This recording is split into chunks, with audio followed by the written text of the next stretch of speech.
تو زندگی میں جو بھی بننا چاہتا ہے اپنی اس کامیاب زندگی کی تصویر کو ویژوالائز کر، اس کو امیجن کر اور جذباتی طور پر اس وقت کو محسوس کر۔ اگر تو دولت کمانا چاہتا ہے تو سوچ کہ وہ دن کیسا خوبصورت ہوگا جب تیرے پاس دولت کے انبار ہوں گے، گاڑیاں ہوں گی، بنگلے ہوں گے، وہ کیسے حسین لمحات ہوں گے، وہ زندگی کیسی خوبصورت ہوگی جب تو دنیا بھر کے غریبوں کی مدد کے لیے اپنی دولت صرف کر رہا ہوگا لیکن تجھ میں ذرہ برابر تکبر پیدا نہیں ہوگا۔ عالم خیال میں اس زندگی کو محسوس کرتے ہوئے خود سے بات کر کہ لوگ تو اپنی نفسانی خواہشات کے لیے جیتے ہیں، میں لوگوں کے لیے جیوں گا۔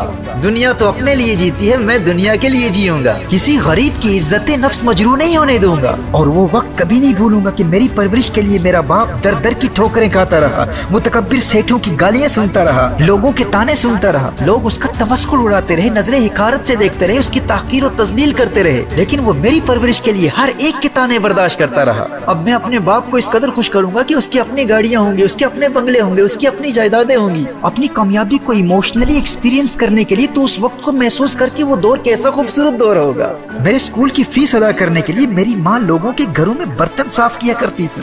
میں اتنی دولت کما کر ماں کے قدموں میں رکھ دوں گا کہ میری ماں کے ذریعے ہزاروں لاکھوں غریبوں کا روزگار چلے گا، لیکن میری ماں کسی غریب کو احساس کمتری کا شکار نہیں ہونے دے گی۔ اور میرے پاس گاڑیاں ہوں گی، بنگلے ہوں گے، آرام دہ بستر ہوں گے، لیکن پھر بھی سویا زمین پر کروں گا، اور کسی غریب کو بھیک مانگنے کے لیے کبھی اپنے گھر آنے نہیں دوں گا۔ اس کی نوبت ہی نہیں آئے گی، میں خود اس کے گھر جا کر اس کی خدمت کروں گا۔ زمین پر چٹائی پر بیٹھ کر ہزاروں غریبوں کے ساتھ کھانا کھایا کروں گا، اور جب میرے دسترخوان سے غریب کھائیں گے تو ان کے پاس بیٹھ کر پیار بھری نظروں سے انہیں دیکھا کروں گا، اور جب کسی غریب کی سوکھی حلق میں ذائقہ دار اور ٹھنڈا مشروب جائے گا تو میرے دل میں ٹھنڈ پڑ جائے گی۔ جب کسی بھوکے کے خالی پیٹ میں لذیذ اور مہنگے کھانے کا نوالا جائے گا اور ایک مدت کے بعد اس نادار کے چہرے پر مسکراہٹ کی کھلکھلاہٹ دیکھوں گا تو مجھے کتنا مزہ آئے گا۔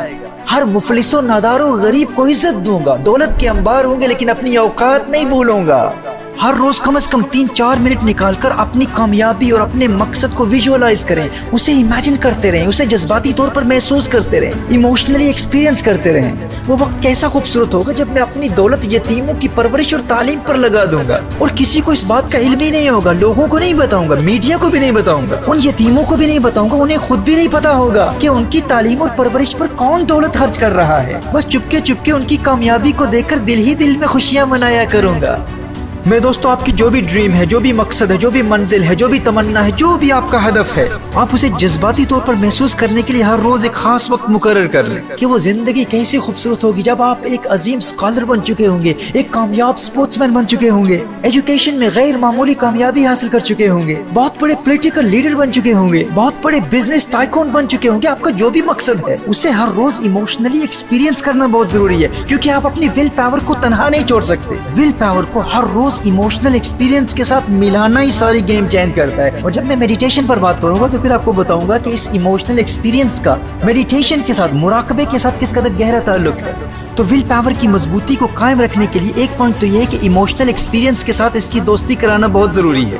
میرے دوستو، ول پاور کو استعمال کرنے کے طریقے کو سمجھنے سے قبل خلاصے کے طور پر اس فریم ورک کو سمجھ لیجئے گا۔ کامیابی کے لیے 3 چیزوں کی ضرورت ہے: ول پاور، واضح مقصد کلیئر گول، اور ایموشنل ایکسپیرینس۔ کیونکہ اپنے گول کو ہر روز ایموشنلی ایکسپیرینس کرنا، اسے محسوس کرنا، آپ کے دل میں آپ کے گول کے لیے، آپ کی ڈریم کے لیے ایموشنل اٹیچمنٹ پیدا کر دیتا ہے۔ آپ کا ایموشنل ایکسپیرینس آپ کے گول اور آپ کی ڈریم سے آپ کی محبت کو بڑھاتا رہتا ہے۔ تو ایموشنل ایکسپیرینس آپ کی ڈریم کو زندہ رکھتا ہے، اور آپ کی ڈریم آپ کی ول پاور کو زندہ رکھتی ہے۔ تو یہ تینوں نیسیسری کمپوننٹس ہیں: ول پاور، گول اور ایموشنل ایکسپیرینس۔ اور دوسرا پوائنٹ یہ ہے کہ ایسے لوگوں کی کمپنی اختیار کریں، ایسے لوگوں کی صحبت میں رہیں کہ جن کی ول پاور مضبوط ہو۔ اپنے معاشرے میں ایسے لوگوں کو تلاش کریں اور ایسے لوگوں کو دوست بنائیں کہ جن کی یہ عادت ہو کہ جو کام شروع کرتے ہیں اسے وہ اکمپلش کرتے ہیں، کمپلیٹ کرتے ہیں۔ کمزور ول پاور والوں کی صحبت آپ کی ول پاور کو کمزور بنا دے گی، اور مضبوط ول پاور والوں کی کمپنی، ان کی صحبت آپ کی ول پاور کو اور مضبوط بنا دے گی۔ اور اسی طرح ٹی وی دیکھتے رہنا آپ کی ول پاور کو کمزور بنا دیتا ہے، اور فحاشی اور اوریانی کے مناظر دیکھنا اور پورنوگرافی دیکھنا تو آپ کی ول پاور کو بالکل برباد کر دیتا ہے۔ میرے بھائی، میرے دوست، یہ بلا وجہ ٹی وی دیکھنا، موویز دیکھنا، اس کو چھوڑ دو۔ یہ جھوٹے قصے کہانیوں پر مشتمل فلمیں اور فلمی ہیرو سے تجھے کیا لگے؟ تو حقیقی زندگی کا ہیرو ہے۔ جس کے پاس ول پاور اور ایموشنل ایکسپیرینس کی قوت ہو، فلمی ستاروں کو نہیں دیکھتا، وہ تو خود ریئل لائف سٹار ہوتا ہے۔ حیرت ہوتی ہے مجھے ان لوگوں پر جو کہتے ہیں ہم تو بس خبریں دیکھتے ہیں۔ بھائی، ارے دنیا کے ملکوں اور بادشاہوں کی خبروں سے تجھے کیا غرض؟ تو اپنی دنیا کا بے تاج بادشاہ بننے والا ہے۔ یہ فارغ اور نکمے لوگ نیوز پر اپنا وقت برباد کرتے ہیں، تجھے یاد رکھنا چاہیے تو خود نیوز بنے گا۔